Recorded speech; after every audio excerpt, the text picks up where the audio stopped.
সম্মানিত বন্ধুগণ, আসসালামু আলাইকুম।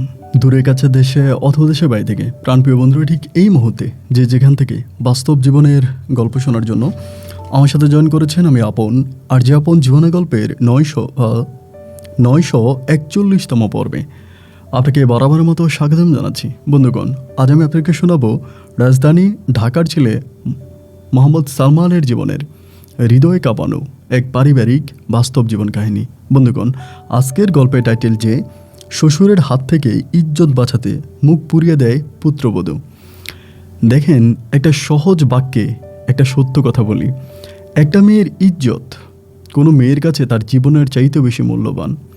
আবার একটা মেয়ের ইজ্জত তার কাছে তার মুখ ভিজে গেলে, গাম আসলে টিস্যু পেপার ব্যবহার করার মতো একটা ব্যাপার। কেউ আছে জীবন দিয়ে দিবে কিন্তু ইজ্জত দিবে না।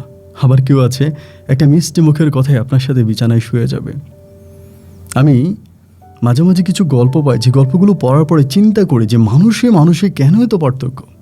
গত কয়েকদিন আগে একজন মহিলা, ইনার 2টা বাচ্চা আছে, তিনি তার হাজব্যান্ড নাই, একটা জবের খুব প্রয়োজন, সে বাসা ভাড়া দিতে পারে না, চলতে পারে না, খুব রিকোয়েস্ট করে যে ভাই আমাকে একটা জবের ব্যবস্থা করে দেন। রাজধানী ঢাকারই কোনো একটা ছোট্ট কসমেটিক দোকানে আমি তার চাকরির ব্যবস্থা করে দিলাম। এই ভদ্রমহিলা ওই জায়গায় চাকরি করতে যাওয়ার পরে 3 দিনের মাথায় যিনি দোকানদার ছিল, তিনার বয়স অনেক বেশি হবে, তিনি আমাকে বললো যে আপন ভাই, আমার তো অনেক বয়স হয়ে গেছে, দেখেন আমার দোকানটার মধ্যে অনেক মহিলা কাস্টমার আসে, অনেক মেয়ে কাস্টমার আসে, তাদের অনেক পার্সোনাল জিনিস লাগে যেটা আমার কাছে তারা মুখ খুলে বলতে পারে না, লজ্জা পায়। এই জন্য যদি একজন নারী কর্মী বা নারী সেলসম্যান যদি আমার দোকানে রাখা হয়, তাহলে আমার সেলসটা অনেক বেড়ে যাবে। আপনি যদি পারেন, আপনার মাধ্যমে আমাকে একজন ভালো মেয়ে দিবেন, যাকে দিয়ে আমি আমার সেলসটা একটু ডেভেলপ করতে পারবো। সেই বৃদ্ধ লোকটাই 3 দিন যেতে না যেতে মেয়েটাকে প্রস্তাব করলো, যদি আমার দোকানে তোমাকে কন্টিনিউ চাকরি করতে হয়, তবে আমি যখন যেটা বলি আমার সব কথা শুনতে হবে। মাঝে মাঝে আমার শরীর ব্যথা করে, রাতের বেলা আমার সাথে থেকে আমার শরীরটা মেসেজ করে দিতে হবে। এই হলো আমাদের সমাজের বাস্তবতা। যাই হোক বন্ধুরা, আমি আজকের গল্পে যাই। আশা করব শুরু থেকে শেষ পর্যন্ত গল্প জুড়ে আপনারা আমার সাথেই থাকবেন এবং গল্প শেষে রাজধানী ঢাকার পার্শ্ববর্তী কোনো এক জেলার ভাই সালমানকে আপনার মতো করে একটা মন্তব্য কমেন্ট বক্সে লিখবেন। ধন্যবাদ সবাইকে। সম্মানিত বন্ধুগণ, আসসালামু আলাইকুম। আমার নাম মোহাম্মদ সালমান হোসেন, আমার বাড়ি রাজধানী ঢাকা। বন্ধুগণ, আমি আমার জীবনের গল্পটা শুরু করার শুরুতে আপনাদেরকে আমার পরিবারের বিষয়ে জানিয়ে রাখি। আমার পরিবারে আমি আছি, আমার বাবা আছে আর আমার মা আছে। রাজধানী ঢাকার কোনো এক ভাড়া বাসায় আমাদের পরিবারটা এক উচ্চ মধ্যবিত্ত পরিবার। আমার বাবা পেশায় একজন মিডিয়া কর্মী বলতে বাংলাদেশ চলচ্চিত্র উন্নয়নে আমার বাবা কাজ করে, সেখানকারই কোনো একটা ডিপার্টমেন্টে আমার বাবা কাজ করত এবং সেটা করে মোটামুটি যে টাকা পাইতো সেই টাকা দিয়ে আমাদের পরিবারটাকে খুব ভালো করে চালাতো। গ্রামে ছিল আমার দাদা দাদি, আমার কাকা ফুফি সহ আমাদের পরিবারে আরও অনেক সদস্যরা, তাদেরকেও আমার বাবা অনেক টাকা পয়সা দিত। এমন করে আমার শৈশবের দিনগুলো কাটতে থাকে। আমার মা দেখতে এতটাই সুন্দর ছিল যে কেউ আমার মায়ের দিকে একবার তাকালে তার নজরও পড়বে না। আমি আর আমার মা যখন বাইরে হাঁটতে যাইতাম, আমি খেয়াল করে দেখতাম যে রাস্তার কোনো মানুষ নাই যে আমার মায়ের দিকে তাকায় না। আমার মা যদিও অনেক পর্দা করতো, কিন্তু পর্দা করার পরে আমার মায়ের শরীরের গঠন এতই সুন্দর ছিল, মনে হতো যেন সিনেমার কোনো নায়িকা। এবং এতটা সৌন্দর্য দেখে আমার বাবা আমার মাকে বিয়ে করে। এত সুন্দর একজন মানুষকে বিয়ে করার পরেও প্রতিটা মুহূর্তে আমি একটা বিষয় খুব খেয়াল করে দেখতাম যে আমার বাবা এবং মা উভয়ের মাঝে সবসময় ঝগড়া হতে থাকতো। কোনোভাবেই আমার বাবা আমার মাকে সহ্য করতে পারতো না, একইভাবে আমার মাও আমার বাবাকে সহ্য করতে পারতো না। এরকম সমস্যার সম্মুখীনগুলো আমি ছোটোবেলা থেকে হচ্ছিলাম, বুঝতেছিলাম না যে কেন বাবা মায়ের মাঝে এতটা দ্বন্দ্ব, কেন কেউ কাউকে দেখতে পারে না, কেন তাদের মাঝে একজনের মাঝে আরেকজনের পারস্পরিক এতটা দুশ্মন বা শত্রুতামি। এসব কোনো কিছুই আমি আসলে বুঝতে পারতেছিলাম না। সময়টা এমন হতে হতে একটা পর্যায়ে আমি প্রায় অনেকটাই বড় হই। অনেকটা বলতে তখন আপনার প্রাইমারি স্কুলের গণ্ডি পার করে হাই স্কুলে পড়াশোনা করি এবং হাই স্কুলে পড়াশোনা করার পরে দেখতে পাই যে আমার আম্মা যে জিনিসগুলো আগে সহ্য করতো, এখন সেই জিনিসগুলো আর সহ্য করতে পারে না। সবসময় আমার বাবা আমার মাকে নিয়ে বাইরে ঘুরতে যাইতো, কিন্তু এখন আমার বাবা যতই রিকোয়েস্ট করে আমার মা বাইরে যায় না, এবং বাইরে যায় না বলে আমার বাবা আমার মায়ের সাথে খুব ঝগড়া করে। এক পর্যায়ে আমার মায়ের গায়ে হাত তোলে, প্রচুরভাবে আমার মায়ের গায়ে হাত তোলে। যখন এইভাবে আমার মায়ের গায়ে হাত তুলতেছিল, আমি তখন সহ্য করতে পারতেছিলাম না। আমার আব্বার সাথে তখন আমি খুব ঝগড়া করি। ঝগড়ার এক পর্যায়ে আমার বাবা তখন সিদ্ধান্ত নিল যে আমাকে হোস্টেলে পাঠিয়ে দিবে। মানে আমাদের স্কুলে যে হোস্টেল আছে, সেই ক্লাস 6-এ আমি তখন পড়তাম, ওইখানে যে স্কুলের হোস্টেল, ওই হোস্টেলে আমাকে পাঠিয়ে দিবে, আমাকে আর বাড়িতে রাখবে না। এই কথা বললো দুপুরবেলা, মানে দুপুরে আমরা যখন খাবার খাচ্ছিলাম এই সময় আব্বা এই কথাটা বললো। আম্মা বলল, আমার জীবন থাকতে আমি আমার ছেলেকে বাসার বাইরে যেতে দিব না। আমার আব্বা বলল যে তোর জীবন থাকবে না প্রয়োজনে, তারপরেও আমি আমার ছেলেকে বাসায় রেখে নষ্ট করব না। তোর আমার মাঝে ঝগড়া ঝামেলা হবে, এগুলো তোর ছেলে দেখবে, এসব আমি মেনে নিতে পারবো না। আমার মা তখন হুট করে আমার বাবাকে একটা কথা বলল, ও আচ্ছা, ছেলে যদি ঘরে না থাকে তাহলে বাইরের লোক ঘরে আনতে খুব সুবিধা হবে, সেজন্যই কি তুমি ছেলেকে হোস্টেলে পাঠিয়ে দিতে যাচ্ছ? ঠিক এই কথাটা, আমি তো তখন ছোট না, একদম যে ছোট তা না, এইটুকুন তো বুঝি। এটা বলার পরে আমার ভিতরে তখন খুব খারাপ লাগতে মানে শুরু হলো যে আসলে বিষয়টা কি, কেন বাবা আমাকে হোস্টেলে পাঠিয়ে দিতে চায়, এবং কেন মা এই কথাটা বললো যে আমি যদি বাসায় না থাকি তাহলে আমার আব্বা পুরুষ লোক ঘরে আনতে অনেক সুবিধা হবে। বিষয়টাতে তখন খুব কষ্ট লাগলো। লাগার একটা পর্যায়ে আমি সেদিন রাতে ঘুমিয়ে আছি, রাত আনুমানিক 1টার দিকে আমার মা তখন আমার ঘরের দরজায় ঠকঠক করে শব্দ করতেছে। আম্মুর ওই ঠকঠক শব্দ নিতে আমি তখন দরজা খুললাম। খোলার পরে আমার আম্মু বলে, তাড়াতাড়ি বইপত্র নিয়ে রেডি হও, আমরা বাসা থেকে পালায়ে যাব। আমি তখন বললাম, মা তুমি কি বলো, বাসা থেকে পালায়ে যাব? বাবা কোথায়? বলে, তোর বাবা বাসায় নাই, চল আমরা বাসা থেকে পালায়ে যাই। আম্মুকে আমি বিশ্বাস করি, আমার বাবার চেয়েও বেশি আমি মাকেই ভালোবাসি, যার জন্য মায়ের কথা আমি তাড়াহুড়ো করে রেডি হয়ে গেলাম এবং মা আমাকে নিয়ে বাইরে বের হলো। রাস্তার মধ্যে মোটামুটি চলার জন্য একটা গাড়িও মা রেডি করে রাখলো। এরপরে আমি আর মা মিলে চলে গেলাম আমার নানু বাড়িতে। আমার নানু বাড়ি রাজধানী ঢাকা থেকে বেশ দূরেই কোনো এক জেলাতে। সেখানে যাওয়ার পরে আমরা তখন নানু বাড়িতে উঠলাম, যেতে যেতে প্রায় সকাল হয়ে গেছে। নানু বাড়িতে ওঠার পরে নানা নানি আমাদেরকে অনেক আদর করতো, অনেক আদর করতো। যদি আমার মামা ছিল, মামা তো ভাই বোন ছিল, সবই ছিল, কিন্তু তাদের মাঝেও নানা নানি আমাকেই বেশি ভালোবাসতো। তখন নানু বাড়িতে চলে যায় এবং আমি তখন খুব ঘুমিয়ে পড়ি যখন সকালবেলা মানে আপনার প্রায় বিকেলের দিকে ঘুম থেকে উঠি।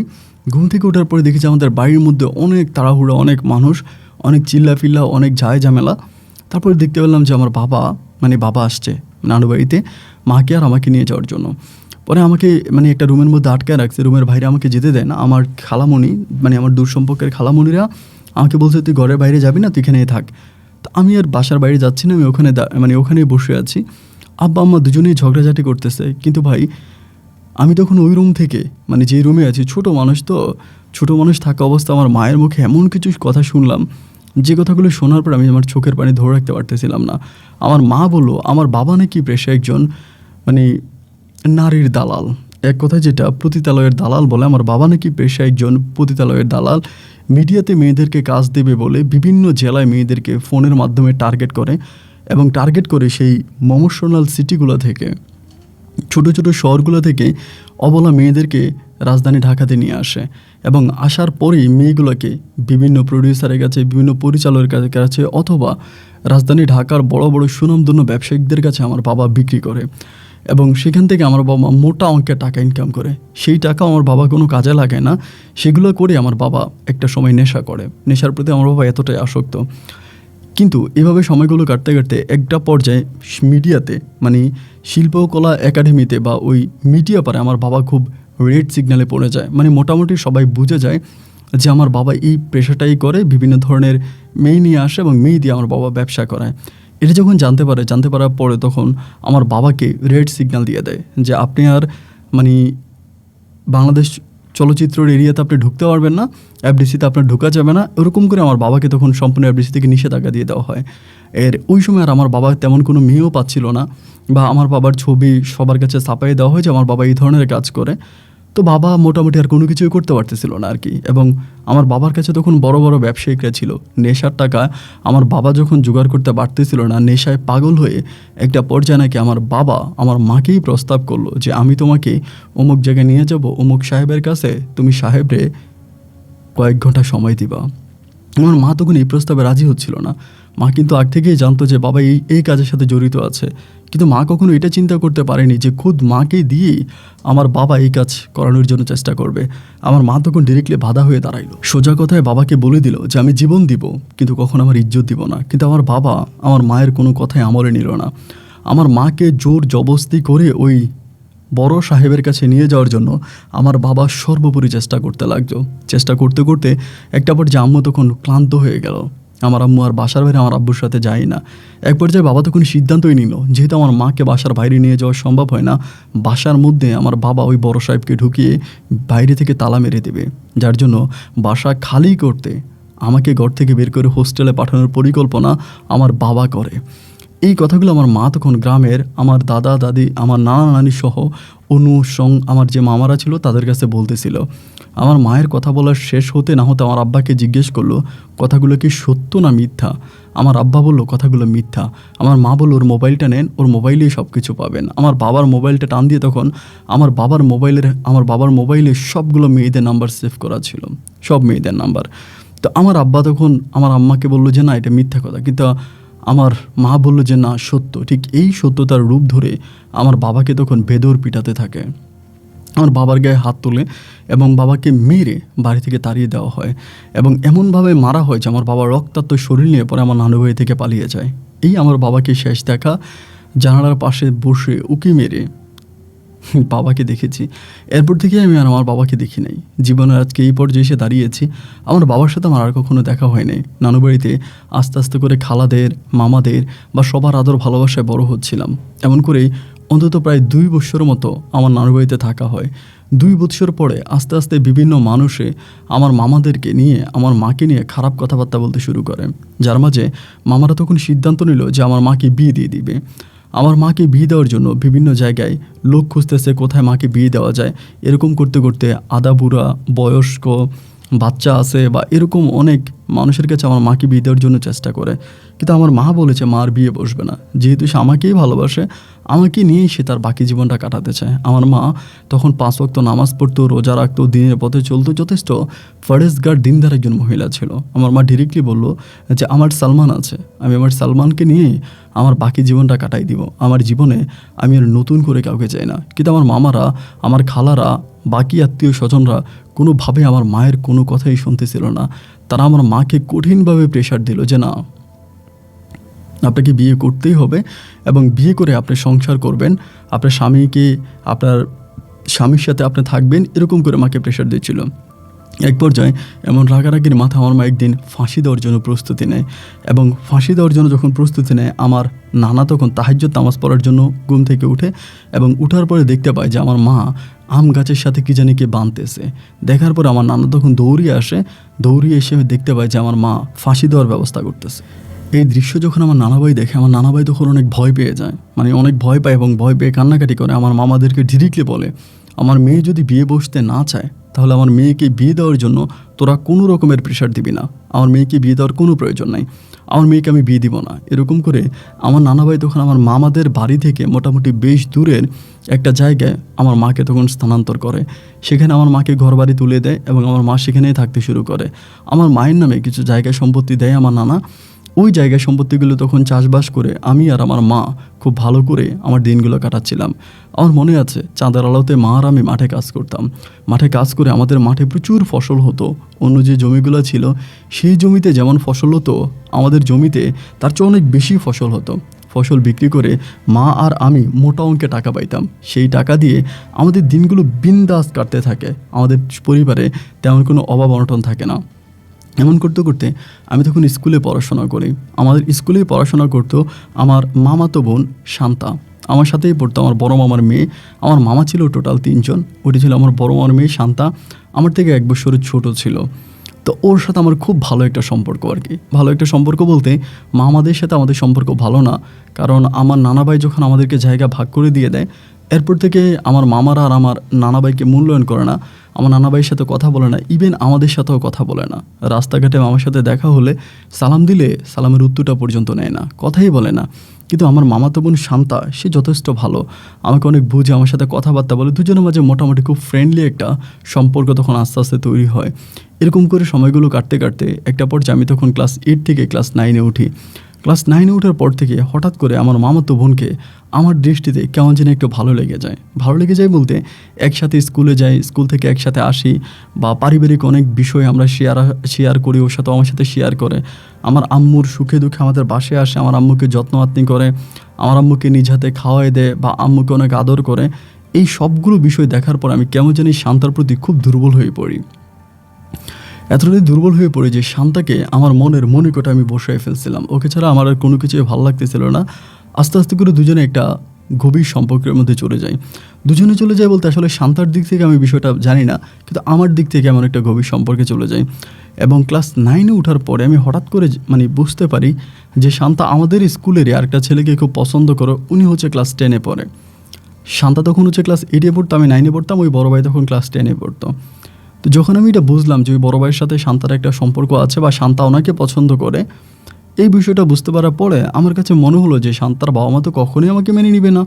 আর শান্তার সাথে সম্পর্ক করা তো আমার এটা আসলে মাটিতে বসে মানে আকাশে চাঁদ ধরার মতো অবস্থা। যাই হোক, ও যেহেতু আমাদের কোনো এক সিনিয়র বড় ভাইকে পছন্দ করে, ওই বড় ভাইয়ের সাথে ওর সম্পর্ক হোক, আমি আর ওর প্রতি খুব একটা আকর্ষণে গেলাম না। তো বড় ভাইয়ের সাথে ওর সম্পর্ক, আমি সব কিছু দেখতেছি কিন্তু কাউকে কোনো কিছু বলতেছি না।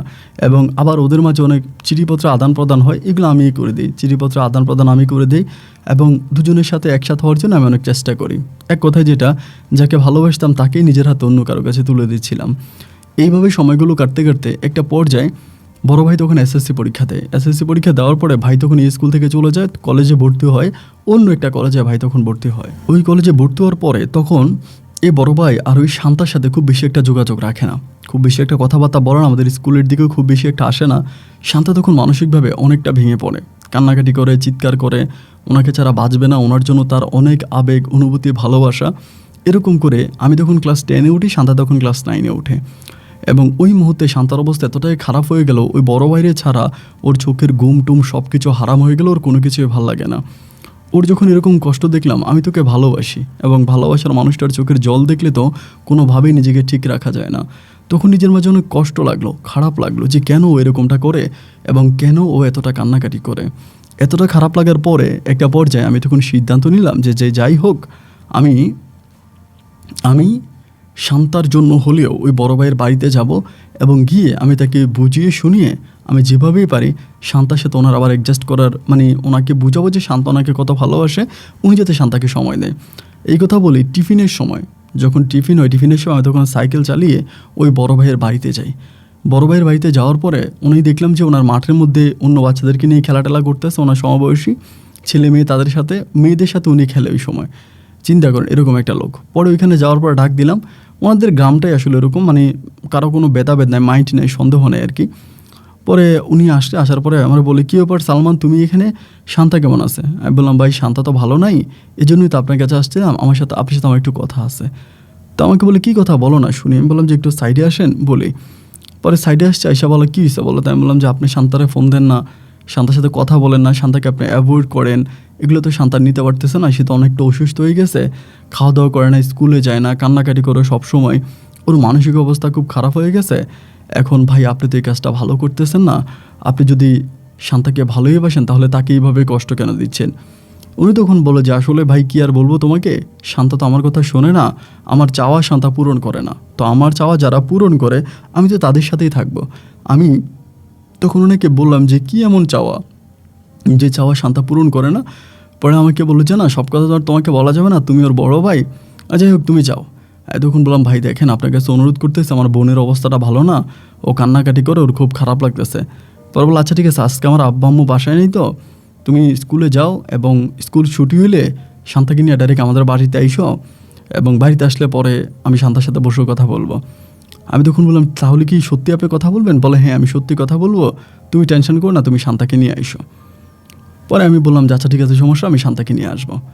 দেন এরপরে আমি তখন করলাম কি, স্কুলের সামনে দাঁড়িয়ে আছি, আমি তো টিফিনে চলে আসছি, তখন স্কুল ছুটি হলো। ছুটি হওয়ার পরে শান্তা তখন স্কুল থেকে বের হলো। বের হওয়ার পর আমি বললাম যে শান্তা এই ঘটনা, আমি তো ভাইয়ের সাথে কথা বলছি, ভাই তোরে নিয়ে যেতে বলছে।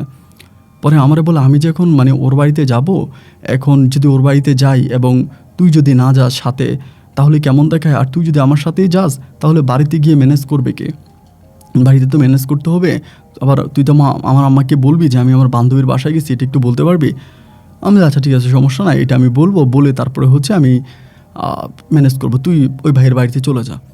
পরে ওইখান থেকে শান্তাকে আমি বড় ভাইয়ের বাড়িতে পাঠিয়ে দিলাম। আমি তখন বাড়ির মধ্যে গেলাম, গিয়ে গোপনে গোপনে শান্তাদের বাড়িতে গেলাম, গিয়ে মামানিরে বললাম, মামানি শান্তারে নাকি তোমরা কোন বই কিনে দাও নাই, ওই বইয়ের জন্য স্যারে শান্তারে মারছে, এই জন্য শান্তার ওই বইয়ের কোন পড়ার জন্য শান্তা তার এক বান্ধবীর বাড়িতে গেছে, ওখান থেকে লিখে আনবে পড়াটা, এই জন্য শান্তার আস্তে আস্তে মাগরিবের পর হবে, এটা আমাকে বলে দিছে। মামনি তখন বলে, এত বড় যুবতী মাইয়া মাগরিবের পরে বাড়ি আসবে, এটা কি ভালো নাকি, এই সে বলে। মামনি তখন আর কোনো কিছু বললো না। কোনো কিছু না বলার পরে আমি তখন আমার বাড়ির মধ্যে চলে গেলাম। বেশি না, প্রায় ঘন্টাখানিক পরে হঠাৎ করে দেখলাম আমার মামা আর মামি দুজনেই আবার আরেকজন লোক ওদের বাইরে, আমার এক মামাতো ভাই ওরে নিয়ে যাচ্ছে, কোথায় জানি যাচ্ছে, এবং তাদের মাঝে একটা তাড়াহুড়া ভাব দেখলাম, কেমন জানি তারা খুব বিপদে আছে দেখে মনে হলো, যে খুব বিপদে আছে, তাড়াহুড়ো করে কোথাও যাচ্ছে, এরকম একটা প্রবলেম। তা আমি তখন আমার ওই মামাতো ভাইটা জিজ্ঞেস করলাম যে, কিরে ভাইয়া কই যাও? বলে, তুই বেশি কথা বলিস না, তুই বাড়ি যা। তা ওদের ওই তাড়াহুড়ো দেখে আমার মনে তখন সন্দেহ লাগলো। আমি তখন সাইকেলটা নিয়ে দিলাম টান ওই বাড়ির দিকে, শান্তাদের বাড়ির দিকে, শান্তার যেখানে পাঠাইছে বড় ভাইয়ের বাড়ির দিকে। সাইকেল দিয়ে চালাইতে আমি আমার মামা মামি এবং ওই মামাতো ভাইয়ের আগেই চলে গেছে। বাইরে ওদের বাড়ির সামনে যেয়ে দেখতেছি অনেক মানুষ, ওদের বাড়ির সামনে অনেক মানুষ, এবং মানুষের অনেক আনাগোনা, এত মানুষ দেখে তো আমি ভয় পেয়ে গেলাম, কিরে এত মানুষ কেন? আমি তখন বাড়ির পাশে লুকিয়েছিলাম, দেখলাম যে আমার মামা মামি এবং আমার মামাতো ভাই রিক্সা দিয়ে আসছে। আসার পরে বাড়ির ভিতরে ঢুকছে। পরে আমি লোকজনকে জিজ্ঞেস করলাম, যে বাড়িতে কী হয়েছে? বলে, এক স্কুলের মাইয়া অমুকের সাথে ওই ছেলের সাথে ধরা খাইছে। আমি বললাম, কী বলেন? বলে, ধরা খাইছে। তা এটা বলার পরে আমিও তখন আস্তে আস্তে করে অগ্রসরে, অনেক মানুষ তো এখানে তো আমাকে চেনা যাবে না স্পেসিফিক। তবে ওইখানে যাওয়ার পরে আমি জানতে পারলাম যে আমার মামাতো বোন নাকি ঘরের মধ্যে চিৎকার দিয়ে উঠছে, এবং খুব জোরে জোরে চিৎকার করতেছে। চিৎকারের শব্দে আশেপাশের লোকজন তখন ওই ঘরের ভিতরে আসে, দরজা ধাক্কায় দরজা খোলে, এবং খুললে আমার মামাতো বোন শান্তাকে আর ওই ছেলেটাকে একসাথেই পায়, এবং পাওয়ার পরে ওই ছেলেটাকে মারে। গ্রামবাসীরা মেরে মামাতো বোনকে জিজ্ঞেস করে যে তার বাড়ি কোথায়, তখন সে ঠিকানা দেয়, দিলে পরে আমার মামা মামিকে খবর দেয়। এই হচ্ছে ঘটনা। এবং সেখান থেকে আমার মামা মামির হাতে তখন শান্তাকে তুলে দেওয়া হয়। শান্তার মুখের মধ্যে তখন কাটা দাগ ছিল, রক্ত বেরোচ্ছিল আমাদের একটা অবস্থায়। শান্তাকে তখন সেখান থেকে নিয়ে আসা হয়, এবং ওই ছেলেটাকে তখন তারা পুলিশে দিয়ে দেয়, পুলিশে ফোন করে পুলিশে ধরাই দেয়। ছেলের বাবা মা নিজেই তারা পুলিশে ধরাই দেয়। এরপরে শান্তাকে নিয়ে বাড়িতে আসার পরে শান্তা আর স্কুলে যায় না, ওর স্কুল জীবন এখানেই শেষ। মামা মামির সিদ্ধান্ত নিল যে ওকে আর স্কুলে পাঠাবে না, ওর স্কুলে পড়াশোনা ওখানেই বন্ধ। কিন্তু এমন করতে করতে কয়েকদিন পরে আমার মামা মামি তখন সিরিয়াসলি বিষয়টা আলোচনা করতে গিয়ে, বা কীভাবে কী ঘটলো এটা নিয়ে তারা সমালোচনা করতে একটা পর্যায়ে বের করে ফেলে যে আমি নিজেই আগে ওই ছেলের বাড়িতে গেছি, ছেলের সাথে কথাবার্তা বলছি বলে আমার মামাতো বোনরে আমি ওই বাড়িতে পাঠাইছি। তার এটা ছিল আমার মামাতো বোনকে অপমান করার জন্য একটা ট্রিক্স, এবং এই ট্রিক্স আমিই খাটিয়েছি। আমি এসে আমার মামিকে বলেছি যে ও অন্য একটা মেয়ের বাসায় গেছে, পড়া লিখে আনার জন্য, এরকম একটা বিষয়। তার যত দোষ নন্দঘোষ। মাপ পেয়ে গেল ওই ছেলে, মাপ পেয়ে গেল সবাই, কিন্তু মধ্যখানে আমি হয়ে গেলাম দোষী। আমার মামা মামি এসে আমাদের ঘর ভাঙে আমার মায়ের গায়ে, আমার গায়ে অজরে হাত তুলে আমাদেরকে মারলো। প্রচুর মারার পরে তারা তখন বললো যে আমরা যাতে এই বাড়ি ছেড়ে দিয়ে চলে যাই, বাড়ির মধ্যে আমরা না থাকি। আমার নানা তখন অসুস্থ ছিল, অসুস্থ থাকা অবস্থায় আমার নানা তখন এলাকার যে মেম্বার ছিল, মেম্বারকে ডাকলো, ডেকে মেম্বারকে বললো, দেখেন আমার শারীরিক অবস্থা ভালো না, আপনার কাছে অনুরোধ করতেছি আপনি যেভাবেই পারেন এই ঝামেলাটা সামলান, এবং ঝামেলাটা সামলিয়ে ওই বাড়ির মধ্যে আমার নাতিকে, আমার মেয়েকে রাখার ব্যবস্থা করেন, আপনার কাছে অনুরোধ করতেছি। পরে মেম্বরিশ আমাদের পাশে দাঁড়ায়। আমাদের পাশে দাঁড়ানোর পরে আমার মামিকে মোটামুটিভাবে ঠান্ডা করা যায়, কিন্তু ঠান্ডা করা গেলেও আর শান্তার কিন্তু এলাকাতে কলঙ্ক হয়ে যায়। মোটামুটি আশেপাশের লোকজন জেনে যায়, ওইখানকার বিভিন্ন লোকজন জানাজানি হয়ে যায় যে শান্তা এরকম একটা জায়গায় ধরা খাইছে, ছেলের সাথে ধরা খাইছে। এটা মোটামুটি গ্রামের বিষয়, তো এইসব বিষয় তো আর ধামাচাপা থাকে না, এগুলো তো একদম বাতাসের সাথে ছড়িয়ে পড়ে, এবং বাতাসের সাথে মুহূর্তের মধ্যে এই কথাগুলো গ্রামের এই প্রান্ত থেকে ওই প্রান্ত পর্যন্ত সবাই তখন বিষয়টা জানাজানি হয়ে গেল। জানাজানি হয়ে যাওয়ার পরে শান্তা তখন আর ঘর থেকে বেরোয় না, ঘরের মধ্যেই থাকে। এভাবে আরও কয়েকটা মাস কেটে গেল। কয়েক মাস পরে একদিন হঠাৎ করে শান্তাদের ঘরের পিছনে আপনার কচু ক্ষেত করেছিল শান্তার বাবা, আমার মামা। ওই কচু ক্ষেতে শান্তা কচু তুলতেছে, কচু গাছগুলো অনেক বড় বড়। আমি যখন দেখলাম ও একে একে কচু তুলতেছে, আমি তখন দৌড়ে কচু ক্ষেতের ভিতরে ঢুকে গেছি। কচু গাছগুলো বড় তো দেখা যায় না, কচু গাছের ভিতরে ঢুকে আমি তখন বললাম যে শান্তারি, তুই আমারে ভুলে গেলি? পরেও আমার দেখে কান্না করে দিছে, হুপিয়ে কাঁদতেছে। আমি বললাম, তুই কাঁদতেছিস কেন? আমার বলে, কানবো না, কান্না ছাড়া আমার কপালে আর কী বা আছে তুই বল। আমি তখন বললাম যে কান্নাকাটি করে কী আছে, ওই দিন কী হয়েছিল আমার কাছে বলতো। বলে ওই ছেলেটা একটা লম্পট ছিল, জানিস তো কত বড় লম্পট। ও আমার ঘরের ভিতরে ঢুকে আমার সাথে খারাপ কাজ করার চেষ্টা করছে। পরে আমি চিৎকার করছি, রাস্তা থেকে লোক এসে আমার রক্ষা করছে। এই ছেলেটা ভালো না। আর তুই ওর বাড়িতে গেলি, তুই বুঝলি না। আমি তখন বললাম আমি তো ওর বাড়িতে গিয়ে কোনো কিছুই বুঝতে পারি না। আর উল্টা মামা মামি আমারে ফাঁসাই দিছে, আমার এইভাবে টর্চার করতেছে, আমাদের ঘর বাড়ি ভাঙাভাঙি করছে। এবং মামা বলতেছে গুন্ডা ভাড়া করে আনবে নাকি ঢাকা শহর থেকে, আইনা আমারে মাইরা গ্রাম থেকে উচ্ছেদ করে দিবে। ও আমার বলে আচ্ছা তোমার একটা সত্য কথা বলি সালমান ভাই, সত্য উত্তর দিবি। আমাকে তুইও বলতো তুমিও বলতো, মানে ওর মুখ থেকে যখন যা আসতো তাই বলতো, যেহেতু মামা তো ভাই বোন ছিলাম। পরে আমি বললাম হ্যাঁ সত্য উত্তর দিব, বল। পরে আমাকে তুই কি আমার পছন্দ করিস এমনি? আমি তখন বললাম এটা কোনো কথা নাকি, আমি তোরে পছন্দ করি, তুই কার কাছ থেকে এটা শুনলি? ও বলে দেখ মিথ্যা বলিস না, কথাটা সত্য করে বল। আমি বললাম যে না আমি কারো কাছে এই কথা বলিও নাই, বা এটা আমার মিথ্যা কথা। আমার বলে জ্যাক আমি সব কিছুই জানি, তুই আমাকে পছন্দ করতি, এবং যখন তুই শুনতে পারছিস যে আমি ওই ছেলের সাথে প্রেম করি, ওই ছেলেকে ভালোবাসি, এবং তারপর থেকে তুই আমার লাইফ থেকে সরে গেছিস, খুব টেকনিক্যালি সরে গেছিস। আমি জানি তুই আমারে পছন্দ করিস। আমি তখন বললাম দেখ আমি তোরা পছন্দ করি বা না করি এটা হচ্ছে পরের বিষয়, আমি চলে যাই। এখন কচু ক্ষেতের বিষয়ে বসে কথা বলতেছি, কখন আবার মামি বা মামা আসে, তারা যদি আমার এই কচু ক্ষেতের ভিতরে পায় তাহলে আমরা কচু কাটা করবো। আমার বলা তাইলে তুই বল যে তুই আমার ভালোবাসিস কিনা, সত্য বল, নাহলে আমি এখান থেকে চিৎকার করবো। এই বলো আমার তখন কলার চেপে ধরছে। আমি তখন বললাম সালমা দেখ, এই শান্তা দেখ তুই আমার ছাড়, আমার এরকম করিস না, দেখ এটা খুব খারাপ হয়ে যাচ্ছে কিন্তু। আমার বলে হ্যাঁ আমি এখন আম্মারা ডাকবো আব্বারাও ডাকবো, নাহলে তুই সত্য কথা বল যে তুই আমার ভালোবাসতে কিনা, তুই মিথ্যা বললো আমি তোকে ছেড়ে দিব, সমস্যা নাই। পরে আমি বললাম মিথ্যা বলবো কেন, ভালোবাসতাম। ও বলে সত্যি ভালোবাসতি? আমি বললাম হ্যাঁ ভালোবাসতাম। তা বলে যদি ভালোই বাসতি তাহলে তুই এটা করলি কেন, তুই আমরা ওর কাছে কেন পাঠাইলি? বললাম তুই তো ওরে ভালোবাসিস, ওরে তুই ভালোবাসিস তোরে আমি তোরে পাঠাবো না, আমি তো ইচ্ছে করে পাঠাইনি, তুই তো যাইতে চাইছিলি, এবং তুই কান্নাকাটি করতেছস, খাওয়া দাওয়া করস না, ঘুমাস না, স্কুলে যাস না, এই জন্য আমি এটা করছি। ও আমার বলতেছে তাহলে তুই আমার বিয়ে করবি? আমি বললাম হ্যাঁ করবো। বলে তাহলে আমার বাবার কাছে প্রস্তাব পাঠাও। আমি বললাম তোমার বাবার কাছে প্রস্তাব পাঠালে তোমার বাবা কি রাজি হইব আমার কাছে বিয়ে দিতে? বলে এখন তো আমার একটা কলঙ্ক হয়ে গেছে, এখন বিয়ে দিতে রাজি হইব, আব্বার সাথে কথাবার্তা বললা আমার বিয়ে করে নিয়ে যাও, আমি এই বাড়ির মধ্যে খুব কষ্টে আছি, সবাই আমাকে খারাপ খারাপ কথা বলে, আমি যে কোনো সময় আত্মহত্যা করে মারা যেতে পারি, তাই তোমার কাছে অনুরোধ করতেছি তুমি যেভাবেই পারো আমার আব্বা আম্মার সাথে কথাবার্তা বললা আমার বিয়ে করার একটা ব্যবস্থা করো প্লিজ। এরকম করে আমি তখন বললাম আচ্ছা ঠিক আছে সমস্যা নাই, আমি ব্যবস্থা করব। এটা বলে আমি তখন বেরিয়ে আসলাম। বেরিয়ে আসার পর আমার মনের ভিতর তখন এতটাই শান্তি বিরাজ করতেছে যেটা বলে আমি বোঝাতে পারবো না। কারণ যে মেয়েটাকে আমি এতদিন পর্যন্ত মনে প্রাণে ভালোবেসে আসছি, আমার সেই ভালোবাসার মানুষটা আমাকে নিজে বললো সে আমাকে ভালোবাসা, আমাকে বিয়ে করতে চায়। তো এটার চেয়েও তো বড় আনন্দের বিষয়, বড় খুশির বিষয় আমার জীবনে আর কোনো কিছু হতেই পারে না। আমি তখন আনন্দ একেবারে আটখারা হয়ে যাওয়ার মতো অবস্থা।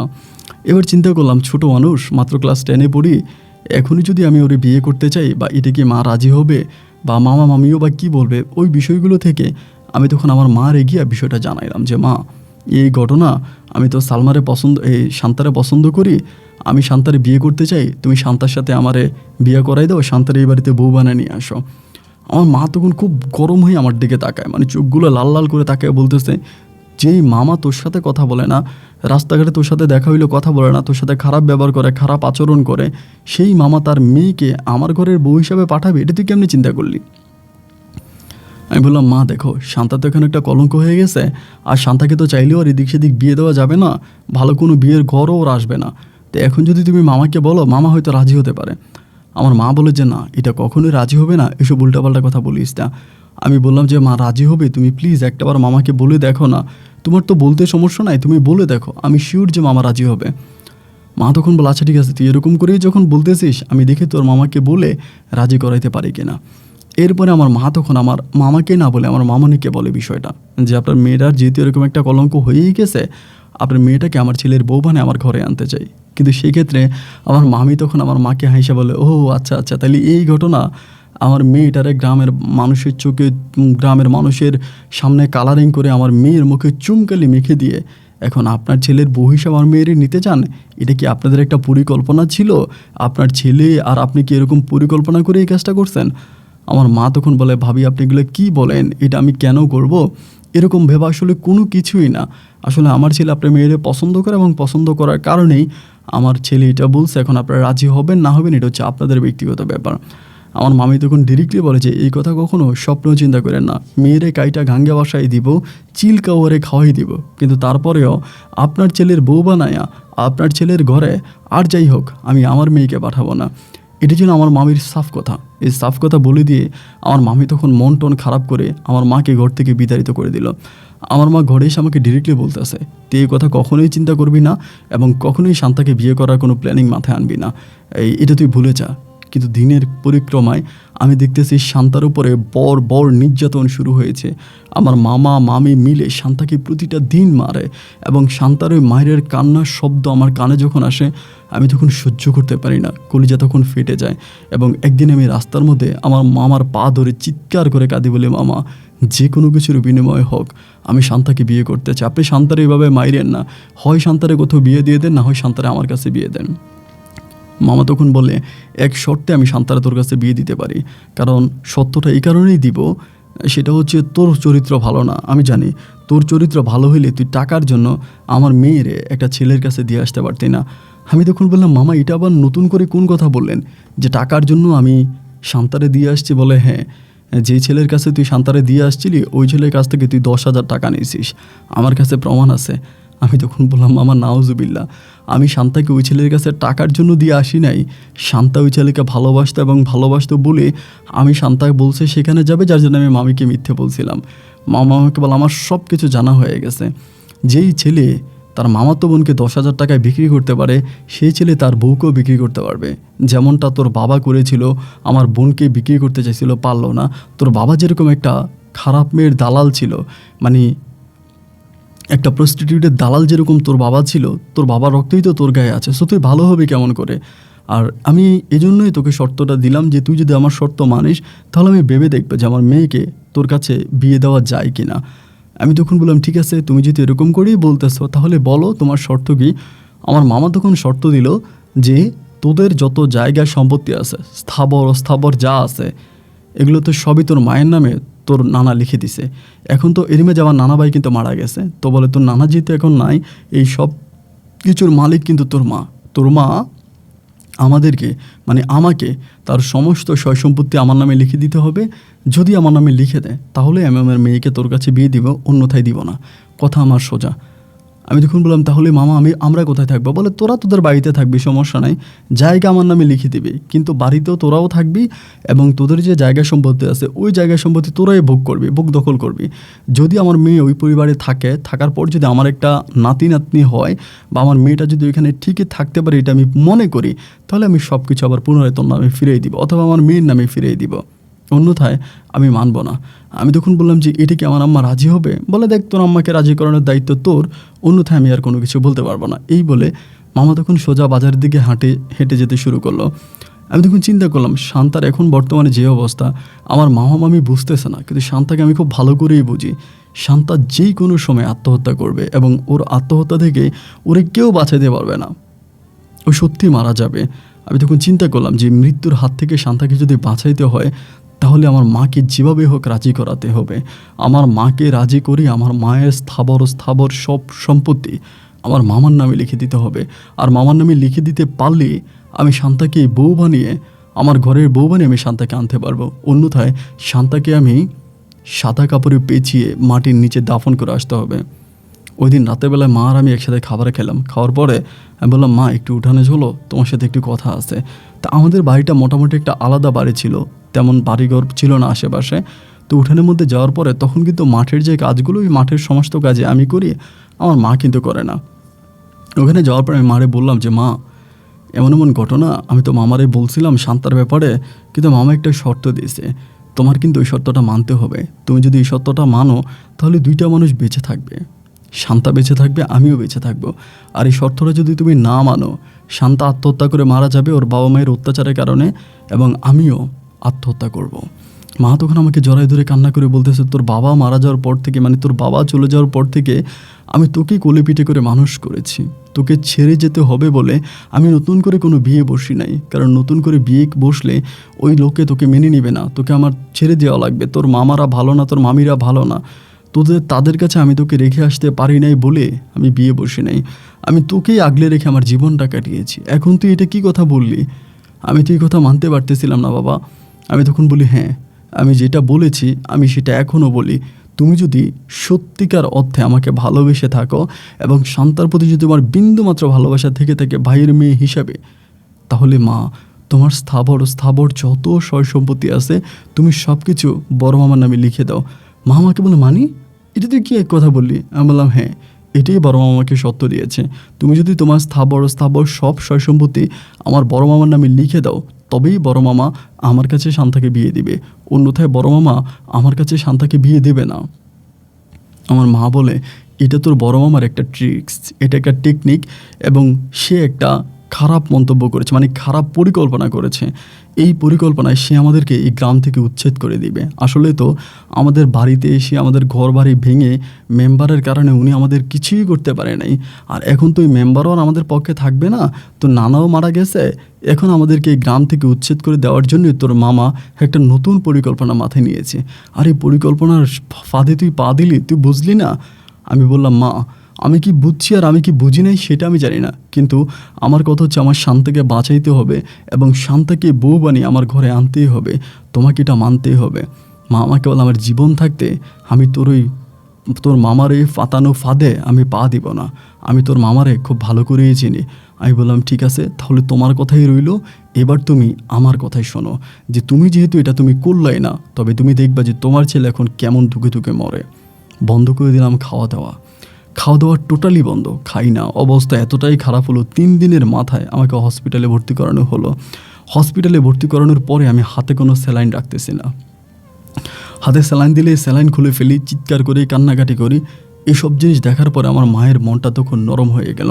আমার মা আমার মামার হাতে পায়ে ধরে কান্নাকাটি করতে শুরু করলো যে, 2টা জীবন তুই এভাবে ধ্বংস হয়ে যাইতে দিস না রে ভাই, তোর কাছে অনুরোধ করি তুই সম্পর্কটাকে মেনে নে। আমার মামা বলল, মেনে তো আমি নিয়েছি, কিন্তু তোর ছেলেকে আমি বিশ্বাস করি না। তোর ছেলের গায়ে তোর জামাইয়ের রক্ত, আর তোর জামাইয়ের রক্ত বলে তোর ছেলে যে কোনো সময় বেইমানি করতে পারে, যার জন্য শুধুমাত্র আমি সম্পত্তিগুলো এই কারণে নিয়ে রাখবো যে তোর ছেলে যাতে আমার মেয়ের সাথে বেইমানি করতে না পারে, এবং তুই যদি এটাতে রাজি হয়ে থাকিস তবে তুই দে। আমার মা তখন বলে, তোমার মেয়ে তো আমারও বোন, তোমার মেয়ে তো আমারও মেয়ে, আমারও ভাইয়ের মেয়ে, আমি কি তার সাথে কখনো প্রতারণা হতে দিব? আমার মামা তখন আমার মাকে বলল, তুই সবসময় তোর ছেলের পক্ষেই থাকবি, এতদিনও ছিলি, ভবিষ্যতেও থাকবি, তুই আমার কথা মানলে মানবি, না মানলে নাই, আমার বাড়ি থেকে বেরিয়ে যা। তখন আমি মৃত্যুশয্যা হসপিটালে, এদিকে আমার মামাতো বোনের অবস্থাও খুব খারাপ। এই দৃশ্য দেখার পরে আমার মা তখন মিডল পয়েন্টে দাঁড়িয়ে সিদ্ধান্ত নিল, এছাড়া আমার মায়ের কাছে আর কোনো পথ খোলা ছিল না। মা তখন বলল, ভাই ঠিক আছে, আপনি যেহেতু এরকম করে বলতেছেন, আমি তাহলে রাজি হলাম। আপনার মেয়েটারে বাঁচানোর জন্য আর আমার ছেলেটারে বাঁচানোর জন্য আমার স্থাবর সব সম্পত্তি আমি আপনার নামে লিখে দিব। যেমন কথা তেমন কাজ। পরের দিনে দলিল লেখক আনা হলো এবং দলিল লেখকে সমস্ত কিছু লেখাপড়া করলো। আমার মা সিগনেচার করে দিল। কোর্টে গিয়ে আমার মা, রেজিস্ট্রি অফিসে গিয়ে আমার মা সব কিছু আমার মামার নামে দলিল করে দিল। তারপরের দিনে বিয়ে, গ্রামের লোকজন সব কিছু ধুমধাম করে আরাম আয়েশের মাঝে আমার বিয়ে হয়, এবং বিয়ে হওয়ার পরে আলহামদুলিল্লাহ আমাদের দিনগুলো খুব ভালোই কাটতেছিল, কোনো সমস্যা নাই। শান্তা আমাদের ঘরে অনেক ভালো আছে, আমিও শান্তার সাথে অনেক ভালো আছি। দিনরাতগুলো অত্যাধিক ভালো কাটতেছিল, কোনো রকমের ঝামেলা নাই, কোনো সমস্যা নাই, কোনো প্রবলেম নাই। এরকম করে প্রায় 15 থেকে 20 দিনের মতো আমাদের বিবাহিত জীবন কাটে। 15-20 দিন পরে শান্তা হঠাৎ করে আমাকে বলতেছে যে, 15-20 দিন তো কেটে গেল, বিয়ের পর তো মানুষ হানিমুনে যায়, বাট তুমি কি আমাকে কোথাও হানিমুনে নিয়ে যাবো না? আমার তো হানিমুনে যেতে ইচ্ছে করে। আমি তখন বললাম যে, আসলে হানিমুন করবো, হানিমুন করতে তো টাকা লাগবে, আমার কাছে কি আর এত টাকা আছে? ও বলে, আমি বাবার কাছে বলে কিছু টাকা নেই, চলো না আমরা কক্সবাজার থেকে ঘুরে আসি। পরে আমি বললাম, কক্সবাজার না, আমার একটা স্বপ্ন আছে কুয়াকাটা যাওয়ার, একটু কুয়াকাটা যাবো। পরে বলে যে, আচ্ছা ঠিক আছে, তাহলে চলো আমরা কুয়াকাটায় যাই। পরে শান্তা কী করলো, মামারে বলে কিছু টাকা নিল, আর আমার মায়েরও কিছু ধান বিক্রি করা টাকা ছিল। মায়ের ওই ধান বিক্রি করা টাকা আর মামার টাকা দিয়ে আমি আর আমার বউ তখন হানিমুনের উদ্দেশ্যে চলে গেলাম স্বপ্নের নগরী, পছন্দের জায়গা কুয়াকাটায়।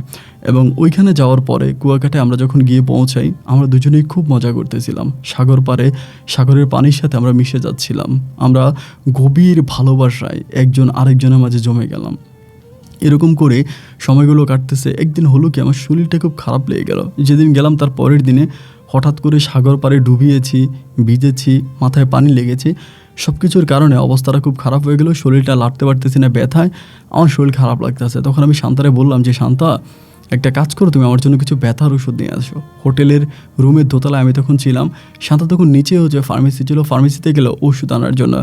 এবং ফার্মেসিতে ওষুধ আনার জন্য গিয়ে অনেকক্ষণ হয়ে গেল, শান্তা আর আসতেছে না। শান্তা যখন আসতেছে না শান্তা না আসার পরে আমি তখন আস্তে আস্তে করে নিচে নামলাম। শরীরটা অনেক খারাপ লাগতেছিল। নিচে নামার পরে আমি শান্তাকে আর খুঁজে পাচ্ছি না। খুঁজে না পাওয়ার পরে একটাই ফার্মেসি ছিল ওইখানে, ফার্মেসিতে গেলাম, গিয়ে জিজ্ঞেস করলাম, ভাই এমন ড্রেস পরা একটা মেয়ে কি আসছিল আপনার দোকানে? বলে হ্যাঁ আসছিল। আমি বললাম মেয়েটা কি ওষুধ নিয়েছে? বলে ওষুধ নিয়েছে। আমি বললাম ওষুধ নিয়ে কি মেয়েটা চলে গেছে, আপনি দেখছিলেন? বলে না, একটা ভদ্রলোকের সাথে এখানে দাঁড়া কথা বলতেছিল। মনে হলো যেন মেয়েটার খুব আত্মীয়, মেয়েটা খুব কাছে গিয়ে কথা বললো এবং মেয়েটা দেখে লোকটাকে বাবা বলে ডাকলো এবং বলল তুমি এখানে? আমি তখন বললাম জি সত্যি তো। বলে হ্যাঁ। এরপরে তারা গাড়িতে উঠলো, তারপর আমার আর কিছু জানি না এবং এটা কিছুক্ষণ আগেই। আমি তখন বললাম কি বলেন আপনি? বলে হ্যাঁ। আমি তখন ডিরেক্টলি আমার মারে ফোন দিলাম যে মা এই ঘটনা, মামা কি কুয়াকাটা আসছে? আমার মা বলে না, তোর মামা তো বাড়িতে নাই, কই গেছে দেখতেছি না। পরে শান্তার নাম্বারে কল দিলাম, দেখলাম যে শান্তা নাম্বারটা বন্ধ এবং শান্তা নাম্বার বন্ধ পাওয়ার পরে মামার নাম্বারে কল দিলাম, মামা তখন আমার কল রিসিভ করে না।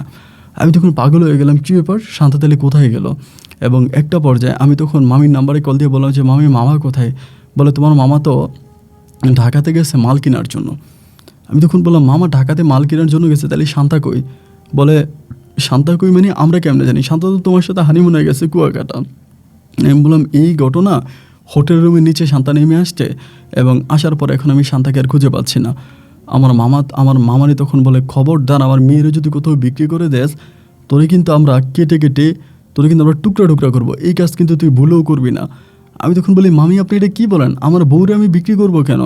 আমার মামি বলে তোর বাবাও তো এরকমই ছিল, তোর মায়েরে বিক্রি করতে চাইছিল। আমি তখন বুঝতে পারলাম না যে এখানে ঘটনাটা কী হলো। আমি জানি যিনি কথা বলেছে দোকানদার, সে অবশ্যই সত্য কথাই বলেছে এবং তারে আমি জিজ্ঞেস করেছিলাম যে লোকটা দেখতে কীরকম ছিল। আমার মোবাইলে আমি ছবি পর্যন্ত দেখাইলাম। বলে হ্যাঁ এই লোকটাই ছিল, মানে তিনি আমার মামা, তিনিই ছিল। এক পর্যায়ে ভাই আমি তখন ওইখান থেকে চলে আসি এবং চলে আসার পর আমি তখন কুয়াকাটা থেকে বাড়িতে আসি। বাড়িতে আসার পরে বাড়িতে হই হুল্লা, শান্তাকে খুঁজে পাওয়া যাচ্ছে না এবং বাড়িতে আসা মাত্রই মানে কয়েক মিনিটের মধ্যে আমার বাড়িতে পুলিশ চলে আসছে। পুলিশ আনার পরে আমার মামা তখন ডিরেক্টলি আমার পুলিশের কাছে শপথ করলো যে এই ঘটনা, এই ছেলে আমার মেয়েকে বিয়ে করছে, বিয়ে করে আমার মেয়ের এরকম করে বিক্রি করে দিছে। এর আগেও আরেকটা জায়গায় আমার মেয়ের 10,000 টাকাও বিক্রি করছে, কিন্তু ওইখানে লোকটা আমার মেয়েটার কোনো ক্ষতি করতে পারে নাই। এরপরে পুনরায় বিয়ে করে আমার মেয়ের কুয়াকাটা নিয়ে গেছে, ওইখানে নিয়ে আমার মেয়ের বিক্রি করে দিছে। আমি পুলিশের কাছে কথা বলার আগে পুলিশ আমার হ্যান্ডকাপ পড়াই দিল। বউ অপহরণের বা বউ বিক্রি করার মামলায় আমি তখন জেলে চলে গেলাম। আমার মা তখন অনেক কাঠগড় পরিয়ে একটা উকিল ভাড়া করলো। উকিল সাহেব আমাকে জিজ্ঞেস করার পর আমি বললাম যে উকিল সাহেব কুয়াকাটার ওই হোটেলের নিচে একজন দোকানদার আছে, ওই দোকানদারে ওষুধ বিক্রি করে, ওষুধের ফার্মেসির ওই দোকানদারকে আপনি গিয়ে জিজ্ঞেস করেন, সেদিনের ঘটনা ওই দোকানদারই বলবে। কিন্তু ওই দোকানদারের সাথেও নাকি আলোচনা করা হয়, আলোচনার সাপেক্ষে ওই দোকানদারও আমার মামাকে ওই দোকানদারও নাকি একই কথা বলে যে না, আমার মামা যে এই যে আমার কাছে দোকানদার যেগুলো স্বীকার করলো, আমার উকিলের কাছে নাকি সব কিছু অস্বীকার করলো, বলে যে না এরকম কোনো মেয়ে আমার দোকানের সামনে আসে নাই বা কেউ ওষুধও কিনে নেয়। সম্পূর্ণভাবে আমি তখন ফেসে গেলাম। আমার মায়ের এত টাকা পয়সা ছিল না যে সিসি ক্যামেরা ফুটেজ নিবে, এই নিবে ওই নিবে। অত বেশি টাকা আমার মায়ের না থাকার কারণে সে মামলায় আমার জীবনটা তখন প্রায় 1 বছরেরও বেশি সময় আমি সেই জেলখানায়, 1 বছরের মতো বেশি সময় আমি সেই জেলখানায়। এবং 1 বছর পরে আমার মা মানুষের কাছ থেকে এমনি অমনে টাকা টুকা নিয়ে সেজনের বাড়িতে গিয়ে খুব কষ্টের পরে আমাকে তখন 1 বছর পরে জেল থেকে ছুটে আনে। এবং জেল থেকে বের হওয়ার পরে আমি কিন্তু জামিনে বের হয়েছি, আমার কিন্তু মামলা এখনও চলতেছে। জেল থেকে বেরোয় আসার পরে আমি তখন পাগলা কুকুরের মতো খুঁজতে থাকি শান্তা কোথায় গেল। অনেক খোঁজাখুঁজি করার পরে আমি বের করতে পারি যে আমার মামা সেখান থেকে শান্তাকে নিয়ে আসে এবং নিয়ে এসে জোর করে শান্তাকে তার নানার বাড়িতে নিয়ে তার এক দূর সম্পর্কের মামাতো ভাইয়ের কাছে বিয়ে দিয়ে দেয়। শান্তাকে সেখানে বিয়ে দিয়ে শান্তা সেখানেই আছে। তার শ্বশুরবাড়ির ঠিকানা আমি বের করি, সব কিছু বের করে উকিল ধরে সেই মামলা আমি কোর্টে উঠাই এবং কোর্টে উঠে অনেক কষ্টের পরে আমি তখন এই মামলায় খালাস পাই। কিন্তু খালাস পাওয়া গেলেও আমি আর চলতে পারতেছিলাম না, আমার কাছে তেমন একটা টাকাও ছিল না আমার চলার মতো। অবস্থা তখন এতটাই খারাপ হয়ে গেল, অনেক ঋণ হয়ে গেল, অনেকের কাছ থেকে অনেক টাকা ঋণ করছি, ঋণ ফিন করে মামলা তখন কাটছি। হাতে তো তেমন কোনো টাকাই নেই, কোনো টাকা পয়সাই নেই, অনেক অভাবে অনটনে পড়ে এবার বেশ কিছুদিন বলতে প্রায় মাসখানিক পরে শান্তা হঠাৎ করে আমার একদিন কল দিয়ে প্রচুর কান্না করতেছে। সালমান বলে কান্না করতেছে, আমার সাথে তুমি একটাবার দেখা করবা? আমি তখন বললাম আমি 1 বছর জেলে ছিলাম, তখন তুমি আমার সাথে দেখা করতে পারলা না, আর এখন আমার সাথে দেখা করার জন্য পাগল হয়ে গেলা। ও আমাকে বলে তোমার কাছে অনুরোধ করতেছি প্লিজ একটাবার নিমতলি বাজারে এসে তুমি আমার সাথে দেখা করো। আমি তখন বললাম যে দেখো আমি তোমার সাথে দেখা করতে পারবো না, বিয়েটা কেন তুমি বসে গেলাও। আমাকে বলে তুমি আসো আমি তোমাকে সব কথা বলবো। পরে এরকম করে যখন কান্নাকাটি করতেছে একটা আবার যে ওর সাথে দেখা করে যেন আমি নিমতলিতে যাই এবং সেখানেই একটা রেস্টুরেন্টে ওর সাথে আমার দেখা হয়। ও তখন চোখগুলো ঘরতে ঢুকে গেছে, দেখলে চেনা যায় না, মাথার চুলগুলো প্রায় অর্ধেকেরও বেশি পড়ে গেছে, কান্না করতে করতে চোখ যেমন ঝাপসা হয়ে গেছে। আমাকে দেখে আরও কান্না করতেছে। আমি বললাম কান্না করতেছো কেন, কী হয়েছে? আমাকে বলে কান্না ছাড়া আমার কপালে আর কী আছে বলো। আমি তখন বললাম তুমি কি একটাবারের জন্য জানতা না, তোমার কী হয়েছে তুমি আমাকে বলো। তো বলে জানো আমি ফার্মেসিতে গেছি ওষুধ আনার জন্য, আমার বাবা কিন্তু আমাদের সাথেই কুয়াকাটাতে গেছে, আমরা যে বাসে গেছি সেম বাসে বাবাও গেছে, এটা কিন্তু আমরা কেউই জানতাম না। এবং বাবা সেখানে যাওয়ার পরে বাবা গাড়ি হায়ার করে শুধু তোমার কাছ থেকে আমি কোথায় আলাদা হই, কীভাবে একটু আলাদা হই সেটার জন্যই বাবা অপেক্ষা করতেছিল। এবং সেখানে আমি যখন ফার্মেসি থেকে ওষুধ কেনার পরে দেখি যে আমার বাবা এখানে দাঁড়ায় আছে। বাবাকে দেখতে আমি অবাক হয়ে গেছে। বাবা বললো এখানে নাকি বাবা নারিকেল না কী জানি কেনার জন্য আসছে। পরে আমারে বললো যে আয় গাড়িতে আয়, তোর সাথে গাড়িতে বসে কথা বলি। আমি বললাম যে সালমান তো রুমে, বলে পরে ওরা ডাকবো না, চল আয় মা তোর সাথে একটু ঘুরি। এই বলে আমি তখন বাবার সাথে গাড়িতে উঠি, শুধু এটুকুই মনে আছে আমি বাবার সাথে গাড়িতে উঠছি, তারপরে আর কোনো কিছু আমার মনে নেই। আমি সেখানে অজ্ঞান হয়ে যাই এবং জ্ঞান ফেরার পরে আমি দেখি যে আমি আমার নানু বাড়িতে, এবং নানু বাড়িতে আমার বাবা তখন আমাকে বিয়ের সব আয়োজন করে ফেললো, কয়েকদিনের মাথায় আমাকে বিয়ে দিয়ে দিল। আমি কারোর সাথে যোগাযোগ করার কোনো সুযোগ পেলাম না।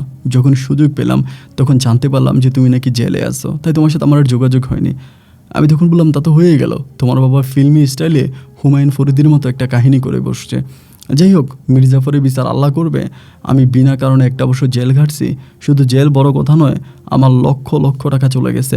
এখন খাওয়ার মতো চলার মতো বাঁচার মতো কোনো টাকা আমার কাছে নাই। ও আমাকে বলে দেখো আমি তোমার কাছে অনুরোধ করতেছি তুমি কিছু একটা করো না। আমি তখন বললাম কিছু একটা কি করব, আমার তো কোনো কিছু করার নাই। ও আমাকে বলে দেখো আমি তোমার কাছে অনুরোধ করি তুমি কিছু একটা করে আমাকে এখান থেকে নিয়ে যাও, আমি আমার স্বামীর সাথে ভালো নাই।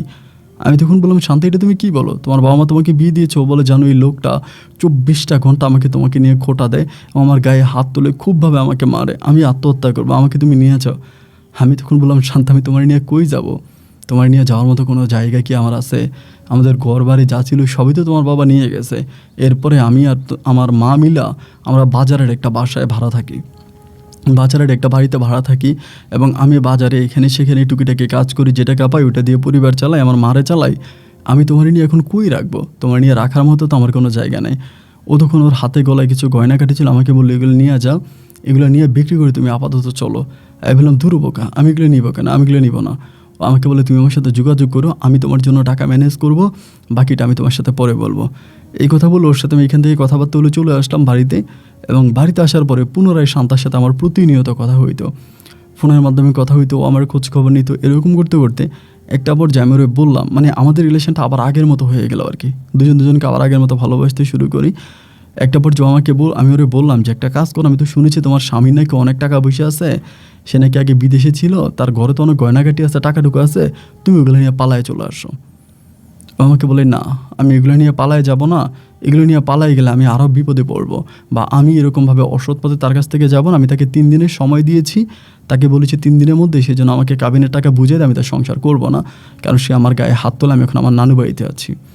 এবং সে তার নানু বাড়িতে থেকে মামলা করে, যদিও তার বাবাকে সে ডিরেক্টলি বলে যে তুমি যদি আমাকে বাধা দাও বা আমার ক্ষতি করার চেষ্টা করো তাহলে আমি তোমার নামে মামলা দিব, কারণ তুমি আমাকে জোর করে আমার হাত পা বেঁধে তুমি আমাকে, আমার বিয়ের বয়স হয়নি, তুমি আমাকে বিয়ে দিয়েছো, সো এটা আমি কখনোই মানব না, আমি কিন্তু মামলা করব। এরকম করে ওর বাবার সাথে ওর ধমকাধমকি হয়, কথা কাটাকাটি হয়। কথা কাটাকাটির একটা পর্যায়ে ও তখন মামলা করে ওর স্বামীর নামে, মামলা করে 5 লক্ষ টাকা কাবিনে বিয়ে হয়, এবং কাবিনের ওই 5 লাখ টাকা লোকে দিতে বাধ্য হয়। কাবিনের 5 লাখ টাকা তখন শান্তাকে বুঝিয়ে দেয়। শান্তা তখন তার নানু বাড়িতেই থাকে, আমাদের বাড়িতে আর আসে না।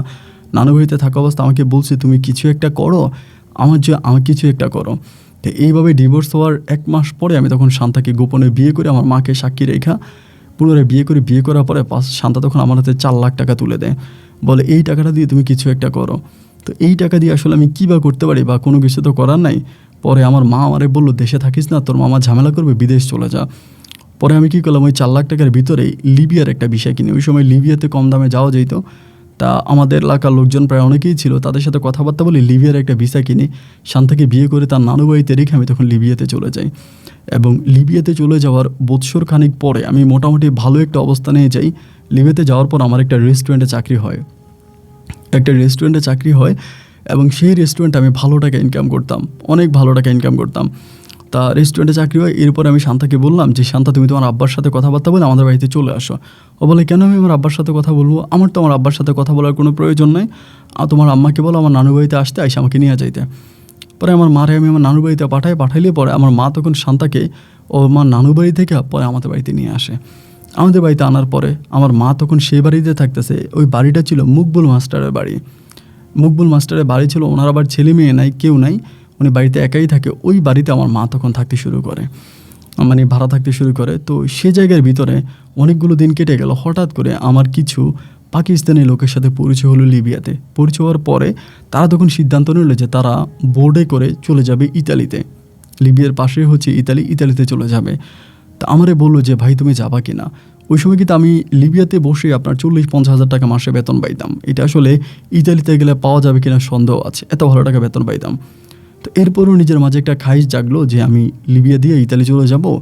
অনেকেই যাচ্ছে বলতে অ্যাভেলেবেল যাচ্ছে। আপনার স্পিড বোটে উঠতেছে, মানে কয়েক ঘন্টার ভিতরে চলে যাচ্ছে, এবং ওইখানে গিয়ে তারা অনেক সুখী একটা জীবন যাপন করতেছে, ভালো অবস্থানের মধ্যে আছে, ভালো টাকায় কাজ করতেছে, বেতন পাচ্ছে। তো সব কিছু মিলিয়ে আমার কাছে মনে হলো যে ওই জীবনটা অনেক উন্নত একটা জীবন এবং ভালো লাগার মতো একটা জীবন, আমি সেই জীবনে চলে যাব। এটা তখন আমি নিজের মাঝে পরিকল্পনা করলাম যে আমি আর এই জীবনে থাকবো না, আমি সেই জীবনে পদার্পণ করব। তো মাকে তখন প্রথমে বিষয়টা জানালাম ফোনের মাধ্যমে। মা তখন আমাকে ডিরেক্টলি বললো, কোনো প্রয়োজন নাই, কোনো দরকার নাই, এই লিবিয়াতে যাওয়ার কোনো প্রয়োজন নেই, যেখানে আছিস সেখানে ভালো আছিস, এখানে ভালো থাক, এটা ওইটা বলে খুবভাবে মা আমাকে নিষেধ করলো। কিন্তু আম্মার নিষেধ আমি কোনোভাবেই শুনলাম না, বা আম্মার নিষেধ আমি মানলাম না, যে আম্মু যাই বলবে আম্মুর কোনো কথা শুনবো না, আমি চলেই যাব।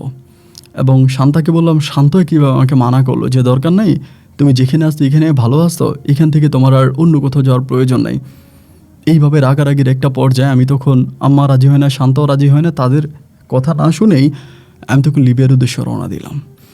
স্পিড বোটে করে লিবিয়ার উদ্দেশ্যে রওনা দিলাম। প্রায় মাঝ সাগরে যাওয়ার পরে হঠাৎ করে আমি তখন বিপদে পড়ে গেলাম। আমি বলতে আমাদের বোর্ডে যারা ছিল সবাই কোস্টগার্ডের হাতে পড়লাম, এবং লিবিয়ান কোস্টগার্ড তারা তখন ধরে আমাদেরকে পাড়ে নিয়ে আসলো, একটা দ্বীপের মতো একটা জায়গায় নিয়ে আসলো। আনার পরে সেখানে কিছু লোকের কাছে আমাদেরকে দিয়ে দিল। সেই লোকগুলো আমাদেরকে বললো যে আমাদেরকে নাকি যে দালাল পাঠাইছে সেই দালালের কাছে আমাদেরকে আবারও পাঠিয়ে দেবে। এই কথা বলে রাতের অন্ধকারে লোকগুলো আমাদেরকে নিয়ে একটা রুমের মধ্যে বন্দি করে ফেললো, এবং রুমের মধ্যে বন্দি করে আমাদের প্রতিজনের কাছে 10 লাখ টাকা করে মুক্তিপণ চাইল। পরিবারে ফোন করে 10 লাখ টাকা করে নিয়ে আয়, তোদেরকে ছেড়ে দিব, তা না হলে তোদেরকে ছাড়বো না। আমি পড়ে গেলাম মহাবিপদে। আমার পরিবার থেকে 10 লাখ টাকা তো দূরের কথা, 10 টাকা দেওয়ার সামর্থ্যও নাই। কারণ আমাদের যে জায়গা সম্পত্তি ছিল সব জায়গার সম্পত্তি আমার মামার নামে আমি লিখে দিয়েছি, এবং সর্বশেষ শান্তার ওই কাবিনের টাকা দিয়ে আমি বিদেশ আসছি। তো এখন ওই টাকা কই পাবো? সবাই রে মারে, কুকুরের মতো মারতেছে, সবাই বাড়িতে ফোন দেয় টাকার জন্য। আমি বললাম যে ভাই আমি আর ফোন দিব না, আমি বাড়িতে ফোন দিব না। ভাই কি আর বলবো, দুঃখের কথা, এমন এক শাস্তি আমাকে দিয়েছে যেটা লজ্জার বিষয়। কাপড় চোপড় খুলে ডিমের থেরাপি বলে, রিমান্ডে যে যেরকম থেরাপি দেয় ওরকম থেরাপি আমাকে দিয়েছে। সেই থেরাপি সহ্য করতে না পেরে আমি তখন বললাম, ভাইরে আমি টাকা এনে দেবো। ফোন দিলাম আমার মায়ের কাছে, মা গই এই ঘটনা আমি তো এমনি আটকাইছি, আমার টাকা দাও।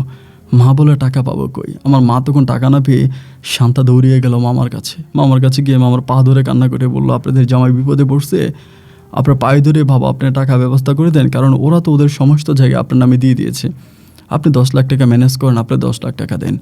কোনোভাবেই সেই সময় সেই মামা, আমার শ্বশুর, 1 পয়সা শান্তাকে দিল না, এবং ডিরেক্টলি বললো যে তুই আমার মেয়ে না, আমার বাড়ি থেকে তুই বেরিয়ে যা, আমি তোর মতো মেয়ের মুখ দেখতে চাই না।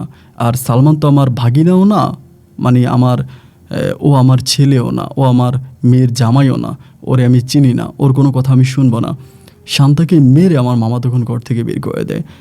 প্রায় 15 দিনের মতো কেটে গেল, আমার মা আর শান্তা মিলে 1 লাখ টাকাও জোগাড় করতে পারলো না। দালাল চক্র লাস্ট পর্যন্ত 8 লাখ টাকা রাজি হলো যে 8 লক্ষ টাকা যদি দেস তাহলে ছেড়ে দিব। আমি জানি না, আমার মা হঠাৎ করে ফোনের মাধ্যমে আমাকে জানালো 8 লক্ষ টাকা আমার মায়ের ম্যানেজ হয়ে গেছে। কীভাবে আমার মা এই 8 লক্ষ টাকা ম্যানেজ করলো, কোন জায়গা থেকে ম্যানেজ করলো, এটা আমি বুঝতে পারতেছি না।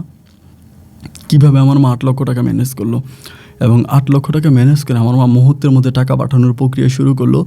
এবং টাকা যখন লিবিয়া দালালের হাতে পৌঁছাইলো, তখন তারা আমাদেরকে অবমুক্ত করলো, ছেড়ে দিল। ছেড়ে দেওয়ার পরে আমার ভিতরে এতটাই ভয় ঢুকে গেছে, হ্যাঁ, যে আমি আর কোনোভাবেই এখানে থাকবো না। আমি জীবন নিয়ে তখন কোনোভাবেই লিবিয়া থেকে বাংলাদেশে আসি, এবং বাংলাদেশে আসার পরে মারে বারবার জিজ্ঞেস করি যে মা টাকা কোথায় পাইছো। মা আমারে বলে যেখানেই পাইছি, বাদ দে, তুই এসব নিয়ে কোনো কথা বলিস না। টাকা কোন জায়গায় পাইছো, তোমার টাকা কে দিছে, এটা তো তুমি আমারে বলবা, তুমি টাকা কই পাইছো। আমার মা কোনো কিছুই বলে না। এরকম করে 15-16 দিন কাটলো। কাটার পর আমার মা আমাকে বলে, তুই চলে যা, ঢাকাতে গিয়ে কোনো কিছু একটা কর, গ্রামে থেকে আর করবে কি। তুই টাকা মা কোত্থেকে আনছি এটা আমি জানি না। পরে আমি ঢাকায় চলে আসলাম। ঢাকায় আসার পর একটা চাকরির ব্যবস্থা করতেছি, ওই চাকরি করতেছি। আমার বউকে বারবার বলতেছে, মা টাকা কোথায় পাইছে, শান্তা বলো না। সর্বশেষ শান্তাকে প্রেশার দেওয়ার পরে শান্তা তখন বলতে বাধ্য হলো, আমার মা যে মুকবুল মাস্টারের বাড়িতে ভাড়া থাকতো, সেই মুকবুল মাস্টারের বউ তাকে অনেক বছর আগেই ছেড়ে চলে গেছে। তার 2টি সন্তান ছিল, 2টি সন্তান নিয়ে চলে গেছে। এরপরে মুকবুল মাস্টার আর বিয়ে শাদী করে নাই, এবং এই হালেই তার জীবন তিনি কাটাচ্ছিল। শেষ পর্যন্ত মায়ের এই বিপদ দেখে মকবুল মাস্টারের মাকে টাকা দেয়, কিন্তু টাকা দেওয়াতে মকবুল মাস্টার একটা শর্ত দেয় যে টাকা আমি দিব, সমস্যা নাই, কিন্তু তোমাকে আমার অনেক ভালো লেগেছে। আমার জীবনে তো আমি কখনো সন্তান, স্বামী, ভালোবাসা এগুলো কোনো কিছুই পাই নাই। আমি কখনো আমার স্ত্রীর ভালোবাসা পাই নাই, সন্তানের ভালোবাসা পাই নাই, যার জন্য আমি তোমাকে বিয়ে করে অন্তত জীবনের শেষ মুহূর্তটা তোমার সাথে থাকতে চাই। তুমি যদি রাজি হও, তবে জমানো আমার কাছে 10 লাখ টাকা আছে, আমি সেই টাকা তোমাকে দিতে রাজি আছি। আমার মা তখন সেই জমানো টাকা থেকে 10 লাখ নয় 8 লাখ টাকা দিল। বিনিময়ে আমার মা এই বুড়ো বয়সে এই মকবুল মাস্টারকে বিয়ে করলো। মকবুল মাস্টারকে বিয়ে করার পরে আমি তখন শুনে বললাম যে শান্তিটা তো ভালো কথা, মায়ের এই বয়সে বিয়ে হয়েছে, তাতে সমস্যা কি, বিয়ে যে কোনো সময় বসতে পারে, মা বিয়ে বসেছে, এতে তো কোনো সমস্যা নাই, আমরা তো এতে রাজিই আছি, তাহলে সমস্যাটা কি। শান্তা বলে, না কোনো সমস্যা নাই, কিন্তু মা এটা তোমার কাছে বলতে লজ্জা পাচ্ছিল। এই কথা শোনার পরে আমিও তখন খুশিতে বাড়ির মধ্যে গেলাম। বাড়ির মধ্যে গিয়ে মকবুল মাস্টার আমি বাবা বলে ডাকতে শুরু করি, কারণ তার এত বড় বাড়ি আছে, তার টাকা পয়সা আছে, তাই ধন সম্পদ আছে, তাহলে এই লোকেরা আমার আম্মা বিয়ে করছে, তাই আমার কোনো আপত্তি তো না, আর কোনো কিছুই নেই। পরে আমি এই মকবুল মাস্টারে দেন ওই সময় তখন কী করলো, আমি ওনারা বাবা করে ডাকতে শুরু করি। তিনি আমার সাথে অনেক ভালো ব্যবহার করে। একটা পর্যায়ে তিনি আমার বলতেছে, একটা কাজ করো সালমান, দেশে থেকে কি করবা, তুমি তো লিবিয়া থেকে এভাবে মাইকটার খেয়ে আসলা, সৌদি আরবে আমার এক বন্ধু আছে, আমার বন্ধুর এক দোকান আছে, ব্যবসা বাণিজ্য আছে, ওইখানে ওর দোকানে তোমার একটা ভিসার ব্যবস্থা করে দিই। আমি তখন বললাম, তাহলে তো ভালোই হয়, দেশে থেকে এভাবে পচে গলে নষ্ট হওয়ার চেয়েও আপনি যদি সৌদি আরবে একটা ভিসার ব্যবস্থা আমাকে করেই দিতে পারেন, তাহলে আমি সৌদি আরবে চলে গেলাম, এটা তো আমার জন্য অনেক বড় একটা পাওয়া। তো ঠিক আছে, আপনি এটাই করেন। পরে তিনি আমাকে সৌদি আরবে পাঠানোর সমস্ত প্রক্রিয়া শুরু করলো, এবং একটা পর্যায়ে আমাকে সৌদি আরবে পাঠিয়ে দিল। আমি তখন সৌদি আরবে চলে গেলাম। মকবুল মাস্টার এতটাই ভালো মানুষ ছিল, 5 ওয়াক্ত নামাজ পড়তো, রোজা রাখতো, দিনের পথে চলতো, যথেষ্ট পরিমাণের দিনদার একজন মানুষ ছিল। আমি সৌদি আরবে যাওয়ার কিছুদিন পরে আমার মায়ের মুখে আর আমার বউয়ের মুখে শুনতে পারি মকবুল মাস্টার নাকি হঠাৎ করে নেশায় জড়িয়ে পড়ে। মানে তিনি হঠাৎ নেশা করে, এর আগেও তিনি করতো, কিন্তু এটা আমার মা আর আমার বউ বুঝতে পারে নাই, তাদের কাছ থেকে হাইড করে করতো। কিন্তু এখন তারা বুঝে গেল যে ডিরেক্টলি মকবুল মাস্টার নেশা করতে শুরু করেছে। এবং যখনই মকবুল মাস্টার নেশা করে, আমার মা এবং বোন তখন খুব ভয় পেয়েছে ওই বাসায় থাকতে। তারপরও আস্তে আস্তে করে থাকতেছে। শান্তাকে আমি বারবার জিজ্ঞেস করি, তোমার কোনো সমস্যা করে? শান্তা বলে, না কোনো সমস্যা করে না, আমি তো বিদেশের মাটিতে টাকা পয়সা ইনকাম করতেছি, ভালো অবস্থানের মধ্যে আছি, কোনো সমস্যা নাই। এইভাবে 2 বছর আমি সৌদি আরবে ছিলাম। 2 বছর সৌদি আরবে থাকার পরে শান্তা শুধু আমাকে বারবার একটা কথাই বলতো, তুমি আমাকে এই বাসা থেকে নিয়ে যাও, আমাকে অন্য কোনো বাসায় রাখো, আমি এই বাসায় থাকবো না। তো আমি বলতাম যে কেন এই বাসায় থাকবা না, এই বাসায় কেন থাকবা না, তার কারণটা কি তুমি আমাকে বলো। ও বলে, আমি এই বাসায় থাকবো না, তুমি আমাকে এই বাসা থেকে নিয়ে যাও, প্লিজ আমাকে এই বাসায় রাখো না, এই বাসায় থাকলে আমি আমার ইজ্জত নিয়ে বাঁচতে পারবো না। তো আমি বললাম যে মকবুল মাস্টার বাড়িতে তো বাইরের কোনো লোকও আসে না, বাড়ি সবসময় গেটে তালা মারা থাকে, তা বাইরের লোক তুমি কই পাইলা? আমাকে কোনো কিছু বলে না, ও শুধু বলে, তোমার মা আমাকে এমন কসম দিয়েছে আমি কিছু বলতে পারবো না, শুধু তোমাকে একটা কথাই বলবো যে তুমি আমাকে এই বাড়ি থেকে নিয়ে যাও, বাড়িতে আমি থাকতে পারতেছি না। মাকে জিজ্ঞেস করলাম যে মা শান্তি এরকম করে বলে কেন? আমার মা বলে, বাদ দে তো, ওর কথা শুনিস না, ওর নাটকীয় কথা বাদ দে, এখন পেটের মধ্যে ভাত ঢুকছে তো, যার জন্য কত রং বেরঙের কথা বলে, পেটে ভাত না থাকলে এত রং বেরঙের কথা আসতো না। মা আর শান্তার মাঝে তখন এক ধরনের একটা দ্বন্দ্ব দেখতেছে, মানে ঝগড়া দেখতেছে। কেন বউ শাশুড়ির মাঝে এত মিল ছিল, এত মহব্বত ছিল, আমার মামার মেয়ে মানে আমার মায়ের ভাইয়ের মেয়ে, তো আমার মায়ের কাছে আমার ভাইজি, কেন এরকমটা হইতেছে? কোনো কিছুই বুঝতেছিলাম না। পালাক্রমের সময়গুলো এরকম করে কাটতে কাটতে হঠাৎ করে একদিন আমি আমার মায়ের মুখে শুনতে পাই শান্তা নাকি তার মুখের মধ্যে গরম পানি, মানে আগুনের মতো পুটকা গরম পানি মুখের মধ্যে ঢেলে দিচ্ছে, নিজের মুখে নিজে লাগাই দিচ্ছে। এটা জানার পর আমি মাকে জিজ্ঞেস করলাম যে মা কী হয়েছে, কেন এই ঘটনা ঘটছে? মা কোনো কিছুই বলে না। এক পর্যায়ে তখন আমি বিদেশে, এবং আমি তখন ইমিডিয়েটলি ছুটি কাটলাম, মানে দেশে আসবো, ছুটি কাটলাম। যে আমার বউয়ের এই অবস্থা, কফিলকে বললাম, কফিল আমাকে সাথে সাথে একদিনের টিকিট কেটে দিল। পরে বাড়িতে আসলাম, আসার পরে শান্তাকে তখন ঢাকা সেন্ট্রাল হসপিটালে ভর্তি করানো হয়েছিল। তা হসপিটালে শান্তার অবস্থা তখন খুব খারাপ, প্রায় পাক্কা 1.5 মাসের মতো শান্তা হসপিটালে থাকে, এবং 1.5 মাসে আমার অনেক টাকা পয়সা চলে যায়, অনেক টাকা। 1.5 মাস পরে কোনোভাবে তাকে সুস্থ করে বাড়িতে আনে, কিন্তু বাড়িতে আনলে যে জিনিসটা আমি দেখতে পাই যে মকবুল মাস্টার বাড়িতে নেই। মারে জিজ্ঞেস করলাম কোথায় গেছে, মা আমার বলল উনি চিল্লায় চলে গেছে, উনি আর বাড়িতে নেই। তো চিল্লে মানে কোথায় গেছে? আমাকে বললো কোথায় গেছে আমি জানি না। আমার মা আর আমাকে কোনো কিছু বললো না। এতে আমার ছুটিও প্রায় শেষের দিকে, যার জন্য আমি আর রিস্ক না নিয়ে পুনরায় আবারও সৌদি আরবে চলে আসলাম। সৌদি আরবে থেকে আমি 2 বছর পরে আবারও দেশে গেলাম। দেশে যাওয়ার পরেও জানতে পারি মকবুল মাস্টারের কোনো হদিশ নাই। গ্রামের লোকজন বলে মকবুল মাস্টার নাকি পালায়ে গেছে। পালায়ে কোথায় চলে গেছে তার কোনো সন্ধান আমি আজও পেলাম না। আজ বহু বছর কেটে গেল আমি সৌদি আরবে। আমার মা এখন প্রায় অনেক অসুস্থ, আগের মতো কথাবার্তা বলতে পারে না, অনেক অসুস্থ। আমার ওই পোড়া বউয়ের 2 সন্তান হয়েছে, একটা ছেলে একটা মেয়ে হয়েছে আমার ঘরে। আমি আমার ওই বউ নিয়েই সংসার করতেছি। সংসার জীবন আমার অনেক ভালো, কিন্তু আজ পর্যন্ত এতগুলো বছর পেরিয়ে গেল শান্তাকে বারবার জিজ্ঞেস করি যে শান্তা কী হয়েছে, কেন তুমি তোমার মুখে মানে ফুটন্ত আগুন ঢেলে দিলা, তুমি কেন নিজের মুখে নিজে আগুন দিলা? আদৌ কি তুমি তোমার মুখে আগুন দিয়েছো না কেউ তোমার মুখে আগুন লাগিয়ে দিয়েছে? কি ঘটেছে? কেন মকবুল মাস্টার হঠাৎ গ্রাম ছেড়ে পালিয়ে গিয়েছে? কেন আমার মা আমার কাছে এত বড় একটা সত্য লুকাচ্ছে? ঘটনা কি তুমি আমার কাছে বলো। কিন্তু আমার বউ শুধু আমাকে একটাই কথা বলে, আমি তোমাকে কোনো কিছু বলতে পারবো না। আজও আমার মনের ভিতরে একটাই প্রশ্ন, কেন আমার বউ মুখ পুড়ে ফেললো? আমার মা কেন আমার কাছে কথা লুকালো? কেন মকবুল মাস্টার বাড়ি থেকে পালিয়ে গেল? এই অনেকগুলো প্রশ্নের উত্তর আমার কাছে নাই। এই প্রশ্নগুলো প্রতিটা মুহূর্তে আমাকে প্রশ্নবিদ্ধ করে, যার জন্য আপনার শরণাপন্ন হলাম। আপনার কাছে আমার জীবনে ঘটে যাওয়া এই মারাত্মক ঘটনাগুলো শেয়ার করলাম। আমি অনুরোধ করব, যদি আপনি পারেন, সৌদি প্রবাসী আমি সালমান, আমার গল্পটা আপনি প্রচার করবেন, এবং আমি যে গল্পের মাঝে যে ভুলগুলো করেছি এই ভুলগুলো যেন কেউ না করে। সবাই যদি মনোযোগ দিয়ে গল্পটা শুনে, তো আমি যে ভুলগুলো করেছি এই ভুলগুলো আর কেউ করবে না। আর সবচেয়ে বড় কথা হচ্ছে, অনেকেই তো গল্প শুনে, অনেকেই বিবেকবান মানুষ আছে, তাদের কাছে আমার একটা অনুরোধ, কেন আমার বউ মুখে আগুন দিল, কেন মকবুল মাস্টার পালিয়ে গেল, কেন আমার মা সত্য লুকালো, এই জিনিসের উত্তরগুলো যদি আমাকে দেয়। ভালো থাকবেন আপন ভাই, আসসালামু আলাইকুম।